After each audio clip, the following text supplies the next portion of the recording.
ایک بادشاہ تھا، وہ پھولوں کی سیج پہ سویا کرتا تھا، خادمہ اس کے لیے پھولوں کی سیج بچھایا کرتی تھی۔ مدت گزر گئی، پھولوں کی سیج پہ سونے کا عادی تھا۔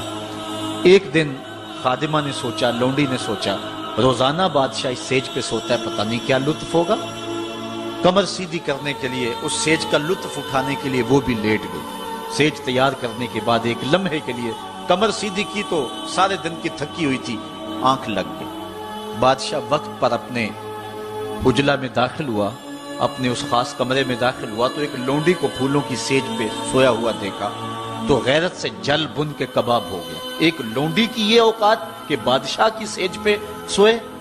اس نے جلاد کو بلایا، کہا اس کو الٹا لٹکاؤ اور اتنا مارو کہ اس کی جان نکل جائے، کہا کہ باقی خدام کو پتہ چل جائے کہ بادشاہوں کی سیجیں، ان کے بستر، ان کے گھر کتنے مقدس ہوا کرتے ہیں۔ لونڈی کو الٹا لٹکا دیا گیا اور جلاد ضرب پہ ضرب لگا رہا ہے، کوڑے پہ کوڑا مار رہا ہے۔ وہ چیختی ہے، روتی ہے، بچا لو مجھے، میری جان نکل رہی ہے۔ روتے روتے کیا خیال آیا کہ اس نے ہنسنا شروع کر دیا۔ بادشاہ نے جلاد کو کہا رک جا، اس لونڈی سے پوچھ روئی کیوں ہے، اسے یہ بھی پوچھ ہنستی کیوں ہے۔ جلاد نے کہا لونڈی بتا روتی کیوں ہے۔ اس نے کہا تجھے نہیں پتا جب کوڑا لگتا ہے تو جان نکلنے کو آتی، نزا کا عالم طاری ہو جاتا ہے۔ کہا یہ تو سمجھ ہے، لیکن ہنستی کیوں ہے؟ کہا ہنسی مجھے اس بات سے آئی ہے کہ چند لمحوں کے لیے سوئی ہوں، اتنی تکلیف کاٹ رہی ہوں، سوچا جو عمر بھر ہو گئی سوتے ہوئے جس کو، اس کا کیا بنے گا؟ جس کی زندگی بیت گئی اس سیج پہ سوتے ہوئے، اس کا کیا بنے گا؟ صاحبو، یہ دنیا پھولوں کی سیج نہ بنائیں، اس دنیا کو اللہ کی عبادت کے لیے گزاریں، ذکر فکر میں گزاریں، سحری کے وقت اٹھ کے مصلی پہ کھڑا ہو کے رونا سیکھیں، اللہ کے حضور آئیں، سارے کام چھوڑ دیں، رزق کی تلاش میں رازق کو بھول نہ جائیں۔ تم سمجھتے ہو دکان بند کر کے چلے گئے تو شاید میری آج کی سیل کم ہوگی۔ سیل دینے والا، رزق دینے والا، رزق کے دروازے کھولنے والا وہ رب ہے۔ جاؤ اس کے حضور جاؤ اور جا کے اس سے مانگو، مالک، رزق کا مالک بھی تو ہے، تیرے ہاتھ میں سارے خزانے ہیں، میری مدد فرما۔ دیکھنا کہ رحمتوں کے کس طرح دروازے کھلتے ہیں اور جو تمہیں ملتا ہے اس میں برکت کتنی ہوتی ہے۔ آج ہر بندہ یہ کہہ رہا ہے کہ میرے کاروبار میں برکت نہیں ہے، لاکھوں کماتا ہوں، پتہ نہیں چلتا جاتے کدھر ہیں۔ مسئلہ اصل ہے یہی کہ رزق میں بے برکتی آ گئی ہوئی ہے، اس لیے کہ ہماری پیشانی میں سجدے نہیں رہے، ہماری آنکھوں میں حیا نہیں رہا، ہمارے لبوں پہ قرآن کے نغمے نہیں رہے، ہماری سوچوں میں پاکیزگی نہیں رہی اور خیالوں میں طہارت نہیں رہی۔ آج غلاظت ہی غلاظت، گند ہی گند، اور جو ہے وہ شہوت ہی شہوت اور بے حیائی ہی بے حیائی آنکھوں میں، نظروں میں، خیالوں میں بھر دی گئی ہے۔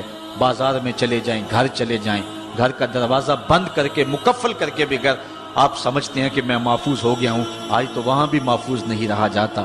عجیب صورتحال بنی ہوئی ہے۔ اپنے گھروں کو ان ساری شرارتوں سے پاک کرو اور اپنی نظروں کو پاکیزگی سکھاؤ، پھر دیکھنا کہ کس طرح برکتیں ہوتی ہیں اور کس طرح رحمتیں ہوتی ہیں۔ عبادت کے دو مفہوم حضرت امام رازی نے بیان فرمائے ہیں۔ آپ فرماتے ہیں التعظیم لامر اللہ، عبادت کا مفہوم یہ ہے کہ اللہ کے امور کا، اس کے حکم کی تعظیم کی جائے۔ اللہ تعالیٰ جل شانہ کا حکم ہے تو دل جھک جائیں اس کے حضور اور اس کو ہی بڑا جانا جائے۔ اور دوسری بات وشفقت علی خلق اللہ، عبادت کا مفہوم یہ ہے کہ مخلوق خدا پر شفقت کی جائے۔ حضرت امام غزالی نے اربعین کے اندر لکھا کہ عبادت کی 10 قسمیں ہیں، ان میں سے پہلی قسم نماز ہے جو عبادات میں سب سے اہم اور سب سے بڑی عبادت ہے۔ دوسری قسم زکوٰۃ ہے، تیسری قسم روزہ ہے، چوتھی قسم حج ہے، پانچویں قسم تلاوت کلام مجید ہے، اور چھٹی قسم ہر وقت ذکر الہی میں رہنا ہے، ساتویں قسم حلال رزق کے لیے کوشاں رہنا ہے، اور آٹھویں قسم پڑوسی، ہمسائے، ساتھی اور دوستوں کے حقوق ادا کرنا ہے، اور نویں قسم امر بالمعروف اور نہی عن المنکر کرنا ہے، اور 10ویں قسم اتباع رسول صلی اللہ علیہ وآلہ وسلم کرنا ہے۔ یہ عبادت کی صورت ہے۔ اب معاشرے کے اندر کچھ لوگ تو عبادت کرتے نہیں ہیں اور ان کا عبادت نہ کرنا غفلت کی وجہ سے۔ ایک طبقہ ہے کہ وہ عبادت کا قائل ہی نہیں، وہ دہریے ہیں، اللہ کے وجود کا انکار کرنے والے ہیں۔ اور ایک طبقہ تیسرا وہ ہے جو عبادت کرتا ہے لیکن اللہ کے علاوہ کچھ اور لوگوں کی، جس طرح کہ بت پرست ہیں یا دیگر لوگ۔ لیکن اہل ایمان جو ہیں وہ اللہ کی عبادت کرتے ہیں، اس کے علاوہ کسی اور کی عبادت نہیں کرتے، اس عبادت میں تساہل اور سستی نہیں کرتے، نمازوں کو 5 گانا وقت پہ ادا کرنا اپنا معمول رکھتے ہیں، اور یہی زندگی کا حسن ہے اور یہی زندگی کا جمال ہے۔ اور جو شخص اللہ کے حضور جھکنا چھوڑ دے، اللہ تعالیٰ اس کے رزق سے بھی، اس کی عمر سے بھی برکت اٹھا لیتا ہے۔ عبادت کا ایک مفہوم علماء نے اللہ تعالیٰ کی پہچان بھی بیان فرمایا۔ حضرت مولا کائنات سیدنا علی المرتضیٰ رضی اللہ تعالی عنہ نے وما خلقت الجن والانس الا لیعبدون کا ترجمہ کیا ہے اے لیعرفونی، یعنی ہم نے جن و انس کو اس لیے پیدا کیا کہ وہ مجھے پہچان جائیں۔ اللہ تعالیٰ جل شانہ کی پہچان بندے کے اوپر جو ہے وہ ضروری ہے، اور جو شخص اس دنیا پہ رہ کے رب کی معرفت حاصل نہ کر سکا تو وہ قیامت کے دن بھی نابینا اٹھایا جائے گا۔ اللہ تعالیٰ جل شانہ نے یہ بات قرآن میں واضح طور پہ بیان فرمائی، من کان فی ھذہ اعمی فہو فی الآخرۃ اعمی واضل سبیلا، جو اس دنیا پر اندھا رہا کل قیامت کے دن بھی اندھا ہی اٹھایا جائے گا۔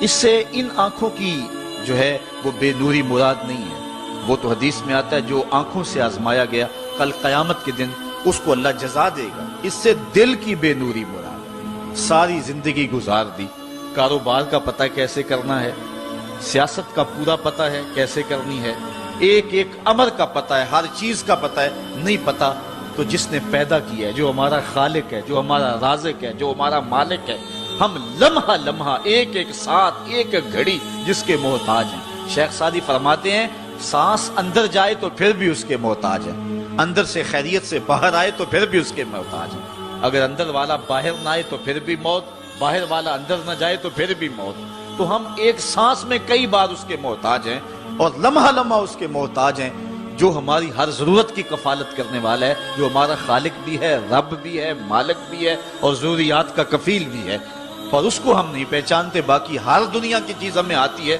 ہمیں ایک ایک چیز سے پتہ ہے، ہمیں اتنا بھی پتہ ہے کہ فلاں کرکٹر نے چوکے کتنے لگائے اور چھکے کتنے لگائے ہیں، اس نے فلاں میچ میں سینچریاں کتنی کی ہیں، ہمیں اتنی تفصیلات کا علم ہے، ایک ایک شخص کے بارے میں ہمیں پتہ ہے، لیکن نہیں پتہ تو اس کا نہیں پتہ جو ہماری شاہ رگ سے بھی نیڑے رہتا ہے، جو ہمارے دلوں کے قریب رہتا ہے، جس نے ہمیں زندگی کی بہاریں اور زندگی کا جمال دیا۔